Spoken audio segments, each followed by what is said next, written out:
Hi there, and welcome to the online version of Aspirations Orientation. My name is Victoria Forkes, and I will be your host. As you can see, this is Blackboard. It might look a little different because I have access to all of your classes in order to get updates on how you are doing academically, whether or not you are attending courses. For those of you who've taken aspiration courses in the past, you may have received an email from me. So Blackboard can be a little confusing if it's the first time you're using it.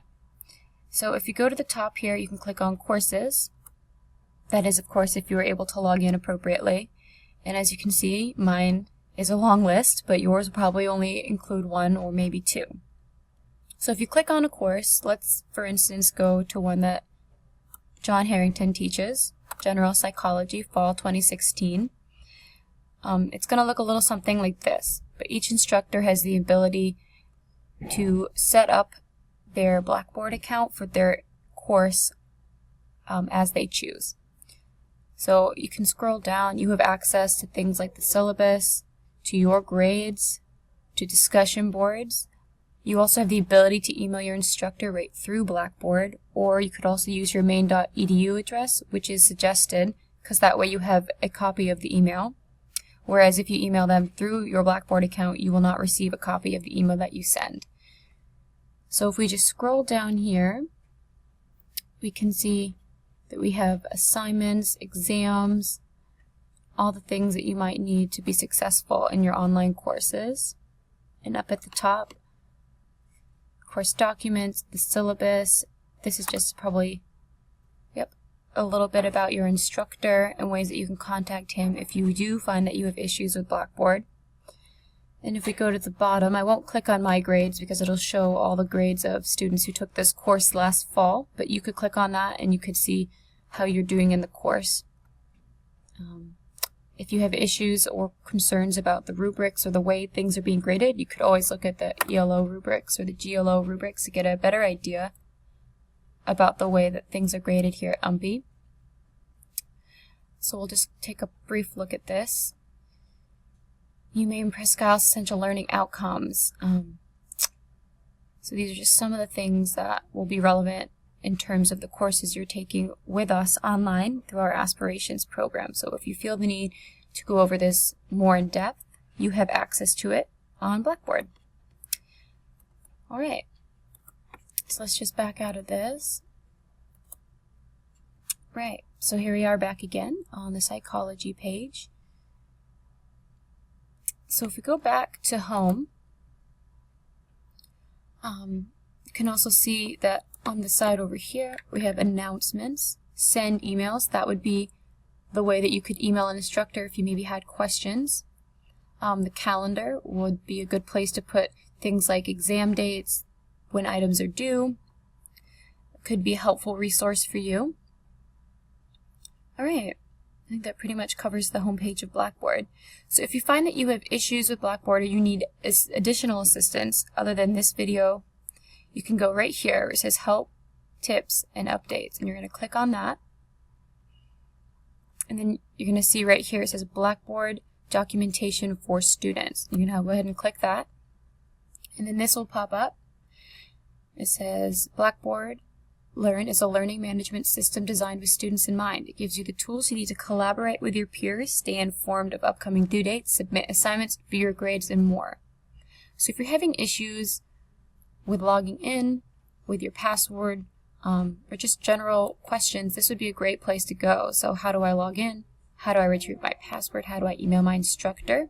Navigate through your courses, submit assignments. There are lots of really good resources on this page. If you still can't find the answer you're looking for on this page, you may want to call IT services here at UMPI, and that number can easily be found on the web.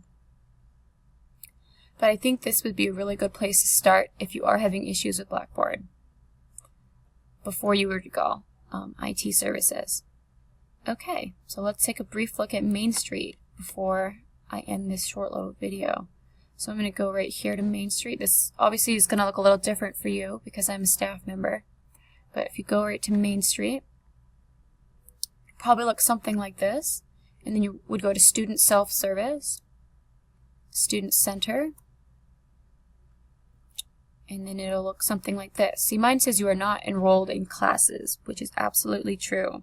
But for you, it will have your classes and your grade summaries and things of that nature. And it's important to note that Main Street will have a better idea of your grades than Blackboard will. So if you're having any questions about final grades or things of that nature, at the end of your course, Main Street is the place that you're going to want to look for those items. If you ever have questions, again, feel free to email your instructor. You can email me as well. But this is where you're going to find things that relate to your course, specific things, financial things, in addition to your final grades. Yeah, see, clicking on any of these things for me wouldn't give us the things that we would need to look at in order to give you guys a better idea. So I definitely would suggest, when you have access to Main Street, to go on and to mess around and to figure out how it works for you and how it's going to look a little different in the ways that you're going to be able to navigate it that will best help you for your future goals. So that's pretty much all I have. If you have any additional questions, let's just really quick here, let's just go and see how we can find the IT for you. This is our library page. We'll go to the IT page next. But this would be a really good place to go for the OneSearch. I think we talked about that a little bit during our on-site aspiration orientation, but for those of you who are unable to make it, this is a really good place to go when you need to do research. Would be this page right here, our library page. So if you go ahead and click on OneSearch, it's going to bring you up to Summon. It may take a minute. So let's pretend that I'm looking for things about the environment. I have to write a research paper about the environment. So I'm going to search it right here. And what this OneSearch does is it's going to look through all of the different databases that we have access to here at UMPI, and it's going to refine it to the ones that are the most relevant. So here you see I have some academic journals, I have some books, lots of really helpful things if I were writing a research paper about the environment. So that's OneSearch, but if you were to go back to that library page, again, you can see the hours there on the left-hand side if you ever wanted to make the trip up to UMPI, maybe take a book out in person or get more information about our databases. Or you could go right here to find books, the URSIS catalog. And if you're looking for a book, you can do the title or the author, or maybe just a keyword if you don't know exactly what you're looking for. And then you'd want to scroll down and you'd go to the University of Maine at Presque Isle. And let's again say we're looking for things about the environment. So we're going to submit that. Okay, and look at all the search results we get with that. And these are, again, going to be a collection of things as academic articles. There might even be some videos and books. So this is just everything that we have access to here at UMPI.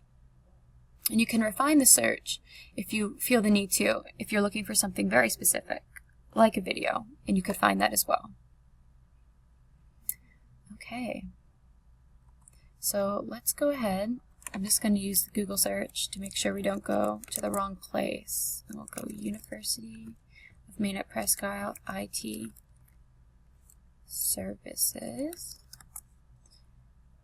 Okay, so this is going to be the place you're going to go if you have additional issues with your Blackboard or your Main Street account. And this is where you'll get that help. So get help now. That's a really great place to start. We have the hours again on the left-hand side. We have a number for the help desk right here that you can call. Probably during these hours over here would be the best time to call that number, or you might end up leaving a voicemail. So definitely suggested to look at those hours and to call when someone is there to answer your call and to help you in person. Yep. So that is pretty much it for the information technology services. And I think that pretty much concludes our online tutorial today for the different opportunities you have available to you as an UMPI Aspiration student.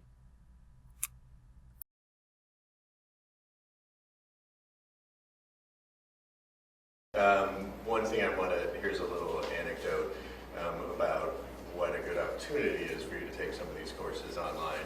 Is yesterday morning, it was what, -15 or -16 or something like that, right? So they just fixed my car at the Ford place, and I got in the car and drove up, and I live in Bridgewater, so it's like a 25-minute drive, and there was no heat in the car. So by the time I got here at 7 o'clock in the morning, I think every part of my body was frozen. It was about the coldest I'd been in about 2 years or so. And I was just thinking about how much that distance is a barrier to education and opportunities, and how important something like Aspirations is to bring coursework to you guys at your school, at your homes, without having to drive 30 minutes, an hour, right? Because if you're in Ashland, you're talking 45 minutes to get here, about 40 minutes. Okay, well, depending on, yeah. I just went up to Fort Kent yesterday afternoon, so that takes 50 minutes on a good day, but an hour and a half on a terrible day, right? And if you're in Hodgson, you are talking almost an hour. So, those distances make it impossible to physically get here in a way that, is convenient and actually meets your schedule. So Aspirations is a great opportunity for you guys to get academic coursework at the collegiate level, for frankly, for tuition that you won't see matched anywhere else. And so it's a great opportunity both for the academics, for the cost, and for your preparation in coming to college in your next year. So you're all juniors and seniors, everyone here today. Right, so either next year when you're looking at a university-made system school or a public school or a private school, in-state or out-of-state, or as a senior, these are great opportunities for you. They're also, this is something the governor of the state of Maine has recognized, because in his new budget, you may have heard about the whole budget that was rolled out. He's expanded the amount of funds available for Aspirations for people like you, so even more college courses will be available for you, and even more funding, so you'll be able to take more of them in your junior and senior years in particular. So he can support the universities, so we can afford to make these options available to you. So the most important thing, though, is as somebody enrolled in these courses, you have the same options available to you of any of our students here. Any of our matriculated students, if you're a first-year student here, you can get tutoring, you can get support from faculty as well as from professional tutors. You get access to all of our library databases. You get all of the same privileges and all the same access that a full-time or a part-time college student would have here. So make sure you check with your teachers and your guidance counselors, check with your VISTA volunteer coordinator about those opportunities, because we can coordinate those things for you. We can show you how to access the databases. I don't know if that's something that they're going to get today. We're going to touch on that. Okay, great. So Roger's coming in to do that or something? No, he put a pamphlet in the folder. So Roger Getz, who's in charge of our library services here at the university, is incredibly well versed with that and has put together a whole bunch of resources for students here and as well as you guys. So those are resources for research, as well as how to write research papers and how to format research papers, the very same kind of tools and opportunities that college students have. So it's a great opportunity for you guys not only to get academics that aren't available otherwise at an incredibly affordable price, but also in a way that allows you to try out these college level courses and to get the support, so you have even more confidence when you go to university, whether it's a 2-year school, whether it's a 4-year school, a year or 2 years from now. You know what these courses are like because you'll have succeeded.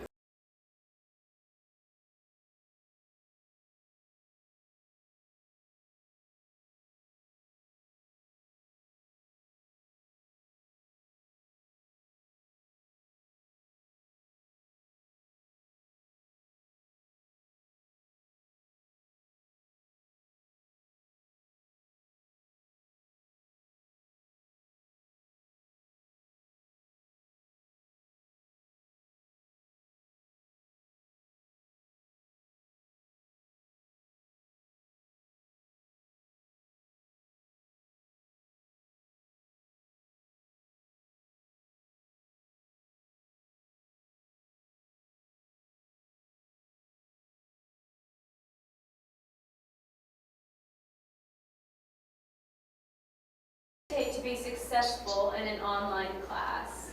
Okay, I know it's probably going to sound, what you've probably heard before, but realistically, the online class is no different than a physical class. All the expectations, your textbooks, your assignments, your requirements, the responsibility that you take are really the same. And so to be successful in any class, especially a college class, it takes a lot of the same kinds of motivation and a lot of the same kinds of skills. The really big difference, and this is the one that gets students into some difficulty, is that in an online class, especially like if the class is 100% online, it's up to you. You don't have someone there to see you 3 times a week if you go into a classroom and sit down and say, you're not here. We're not going to collect things like in high school and grade them every day. You're not going to have those things due every morning when you come into the classroom. The biggest thing to be successful in an online class is to have effective time management so that you treat that class just like a real live classroom. And what I mean by that is if you go to class 3 days a week in a live classroom, that's every week. You want to treat an online class the same way. Even though you don't have to go to the classroom, you do have to set some time aside each week to do your reading, to do your assignments, to contact with your instructor, to check your grades, etc., etc. Plan that, put it on a calendar, set some time aside just as if you had to go to a real classroom to work on the class. Like I said, the thing that gets trouble for most students is that they end up just kind of putting it off and they end up falling behind, and all of a sudden you're not just playing catch up, but you've got catch up plus your current assignments to do. So I guess for me and what I've seen over the years, the most successful advice I can give is to set up a good study schedule. Convince yourself that you need to set time on a calendar to do your reading, to do your assignments, and to visit Blackboard to stay caught up with the class. A minimum of a few hours a week, hopefully a little bit every day, getting in there and communicating, checking. But, just don't allow yourself to fall behind or procrastinate, because that will end up coming back and getting you in trouble later. Okay. Anyone have any questions on that specific topic? No? Okay, so our second one, what does it take, from the perspective of a professor?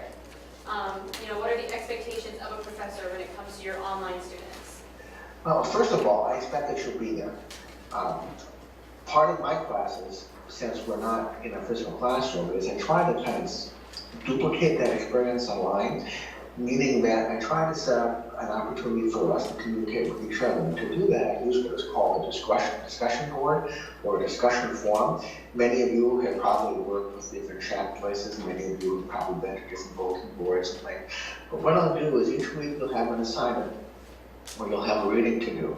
And then I'm going to ask you to post some kind of a reflection or some kind of a response to a policy question concerning the chapters of reading for that week.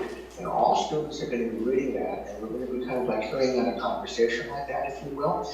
And so my expectations are that you're going to take that seriously, and that you're going to read each student's posting, that you're going to respond, you're going to carry on a conversation, that you're going to be asking questions, you're going to be sharing reactions. For things you don't understand, you can use parts of the forum to ask questions of other students in the class or myself. As if we were sitting in a classroom, having a conversation, having a discussion, concerning that week's assignments. So I'm expecting that you're going to participate. I'm expecting that you're going to log into Blackboard perhaps each day just to check for announcements or changes or materials.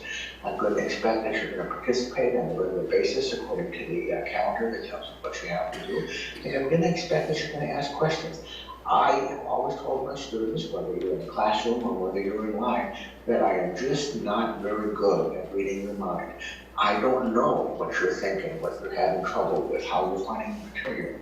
If what I'm saying, doing, presenting, posting is clear, if it's understood. The only way we're going to really enjoy that and really understand that is if we make communication in whatever way we can. And in an online class, you can call me, you can text me, you can email me, you can chat in the forums, you can do whatever you want. But I expect that you're going to take that responsibility, and we're going to be working just like we would have in an online class, just like we would have in real life classrooms. Okay. Any questions on that topic that people came up with? No. Okay, so the next one. What should a student do if they find that they are struggling in an online course? if you're having any difficulty, and I guess what I mean by difficulty is, I mean, not just that you're not doing well.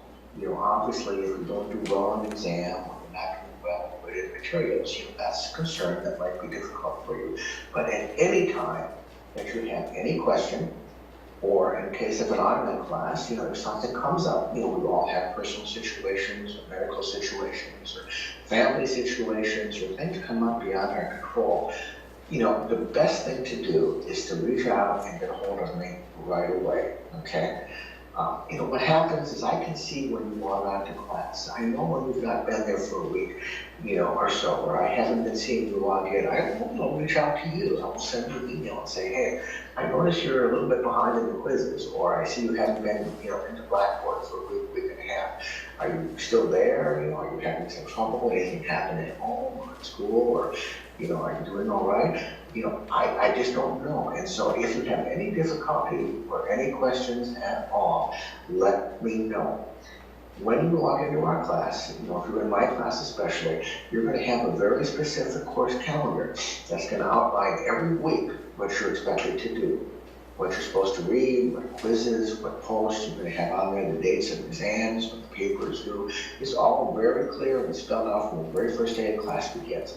If something happens and you're having difficulty or you're falling behind, or even if you have to miss when an exam opens up online, get a hold of me right away. You know, I understand these things happen and I'm willing to work with you. But what's really difficult is if all of a sudden, you know, a month and a half later, 2 months later in the course, then all of a sudden you write and say, oh, you know, I really need some help. You know, I'm not doing well, or, you know, wasn't able to take that exam. We will work something out as long as you communicate with me. You know, as long as you let me know what help you need, or what's come up, or what's happening, what's getting in the way, if you can't do something, let me know right away. Please don't just wait and just kind of like disappear. I have no idea what that means. I don't know if something serious has happened, or if there's been just a personal issue, or bad weather, or what. You know, you need to tell me. You need to talk to me. So again, if you have any difficulty at all with any material, with doing well in the class, with understanding a textbook and getting the grade that you wanted to get on an exam or an assignment of some sort, let me know and we'll talk about it. Just don't let it go, because it's so hard later to resolve that when months have gone by. So the very first time, especially if you know in advance, something's going to be coming up on the day we're scheduling an exam, let me know when you know that, and we'll work something out. You know, either a make-up or extend the quiz a little bit or something like that. But we can work it out as long as you're willing to communicate with me. Okay. Anyone have any questions that related to that topic? No? Okay. All right. How do college courses differ from high school classes? The biggest difference I think I found, and what students tell me, is often there isn't as much very specific requirements for where a teacher is on you to get things done. And that kind of goes back to one of the early things I said before, is that the time management, you know, the self-motivation, the not procrastinating on assignments. The way my classes work is you have like assignments on a week, okay?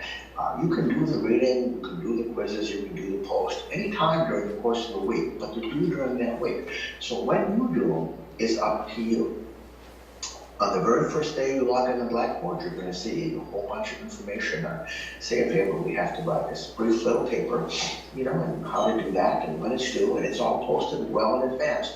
And again, I think, you know, what happens is, you know, people kind of put that off until all of a sudden it's a week before the paper is due, and then it's like, oh, you know, I'm going to get this done really quick. So I guess the biggest difference, you know, in the online or in a college course that I find from, you know, the high school class is that you're really going to have to take a lot of that responsibility on your own. You chose to be a student, and you chose to take the class, and you may choose to go on to college, you know, regardless of your major. You know, so that responsibility really is going to fall on your shoulders. Now, I will be reaching out to you, and I will be letting you know if I see things that are of concern. But what you do, when you do it, staying current, asking for help, that's really up to you now. You're an adult. You know, you have to take that responsibility. And that's going to be a really big difference in the college class. Okay. Do we have anything relating to that topic that you guys came up with? You guys did generate questions, didn't you? Yeah. Okay, well, we'll come back to this. I'm not getting off that yet.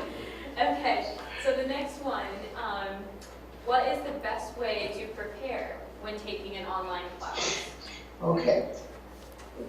What I'm going to say is that when you decide you want to register for an online class, regardless of the class, I don't know if all instructors set up classes the way that I do, but the very most important thing when you prepare to begin the class at the beginning of the semester, starting now, in my class, for example, because the Blackboard class is available. If you log in on Blackboard, everything you need to know, and all the materials and all the help, everything's right there already, today, right now as we speak. So what you need to do is you need to read what I ask you to read. For my class and for most every class on our campus here at either live or online, that means you need to read the syllabus, okay? I don't know if your teachers in high school, for example, have syllabi for each class of that, okay? But every college professor is required to create a detailed syllabi that outlines what that class is, how that class is going to work, what the expectations are, how you're going to be graded, what your assignments are, etc. So if you want to prepare and you want to do well, the very first thing you do is you read the syllabus. And I mean you read that syllabus from front to end, and you read it carefully, because everything you need to know is in that syllabus. I also ask that you look over the course calendar. You want to take that class, you begin on the first day looking over what you think is going to be happening over the course of that semester. I have it all broken down by dates. You can just look at every single date and know exactly what you're supposed to be doing ahead of time. If you carry a smartphone with you, or you have a tablet, or you have a computer, or even if you just use Blackboard, there's a calendar available for you. You can put down exam dates and when the papers are due, when your readings are due, and you will do well. But the first thing you need to do, if you're considering taking the online class, is to read the syllabus so you know what that class is about and what the expectations are going to be. That is going to answer so many questions and get you ready to go. And everything else is right there. Every form of help and all the documents are right in Blackboard. Plus, like I said, you have a way to contact me by phone, by chat, by email, or discussion board with any kinds of questions, follow up to what you read. So that is probably the most important thing you can do. The students who do not do well are those that do not do that. They do not take that very first step by reading that syllabus and preparing for what the semester is going to be like. If you do that, you are well on your way to doing very well in the class.